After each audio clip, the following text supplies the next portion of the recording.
হোগলা পাতা কলা গাছের শুকনো অংশ, কচুরিপানা ও পাটের অংশ থেকে তৈরি হচ্ছে দৃষ্টিনন্দন ও পরিবেশ বান্ধব পণ্য সামগ্রী।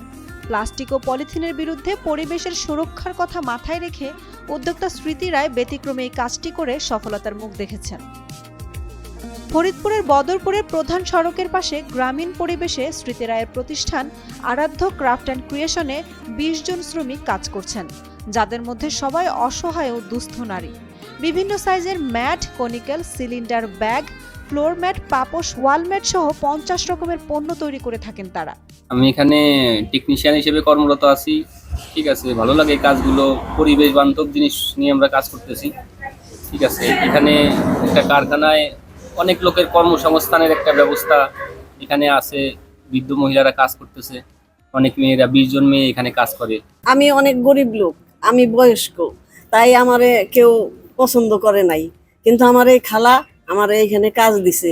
কাজ দিয়ে আমি এখানে ফিনিশিং করি, তারপরে আমি এখান থেকে যে স্যালারি পাই ওই স্যালারি দিয়ে আমার স্বাবলম্বী হয়েছি। মধুখালীর নিভৃত পল্লী ভাটিকান্দি গ্রামের মেয়ে স্মৃতি রায়। তার প্রথম প্রকাশিত কাব্যগ্রন্থ আরাধ্য-এর নাম অনুসারে তিনি কুটির শিল্পের এই প্রতিষ্ঠানটি গড়ে তুলেছেন। নিজের শিল্পসত্তাকে বাস্তবে মনের মাধুরী মিশিয়ে পরিণত করেছেন পণ্যে। এজন্য অর্ডারও পাচ্ছেন প্রচুর।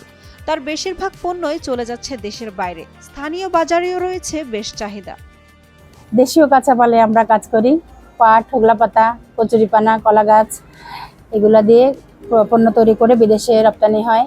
যেহেতু পরিবেশ বান্ধব, পচনশীল উপাদান, যা পরিবেশের জন্য খুবই, এখন বর্তমানে আমরা পলিথিন বর্জন করার জন্য যে চেষ্টাগুলো করে যাচ্ছি, সেই চেষ্টার বিকল্প তো আমাদেরকে কিছু দিতে হবে। তো সেই ক্ষেত্রে আমরা পাটজাত পণ্য, পাটের তৈরি ব্যাগ বা হোগলা পাতার তৈরি ব্যাগ আমরা এগুলো ব্যবহার করতে পারি, আমাদের দেশের মানুষরা ব্যবহার করতে পারে। কোনো প্রণোদনা বা কোনো সুযোগ, কোনো ঋণ যদি কম শর্তে বা মর্গেজবিহীন কোনো ঋণ যদি পাওয়া যেত, তাহলে হয়তো আমি আরও বেশি মানুষের জন্য কিছু করতে পারতাম। তার প্রতিষ্ঠানে কাজ করে খুশি নারী শ্রমিকরা। যারা আগে কিছুই করতেন না, তারা এখন কাজ করে চালাচ্ছেন সংসার। Mat, conical, cylinder, basket, bag, ফুল, অনেক ধরনের জিনিসপত্র বানানো হয়।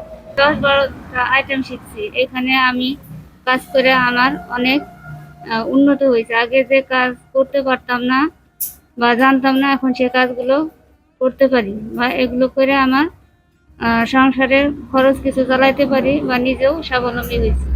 ইচ্ছাশক্তি ও নিজের উদ্যমকে কাজে লাগিয়ে নিজের পরিবার ও সমাজের জন্য অবদান রাখতে পেরে খুশি স্মৃতি রায়। এ ধরনের ছোট ছোট উদ্যোগকে উৎসাহিত করতে সরকারকে স্বল্প সুদের ঋণ দেওয়ার অনুরোধও জানিয়েছেন তিনি। ফরিদপুর থেকে শিশির খানের পাঠানো তথ্যচিত্র ডেস্ক রিপোর্ট। উর্মি আক্তার, সোমা, কালের কণ্ঠ।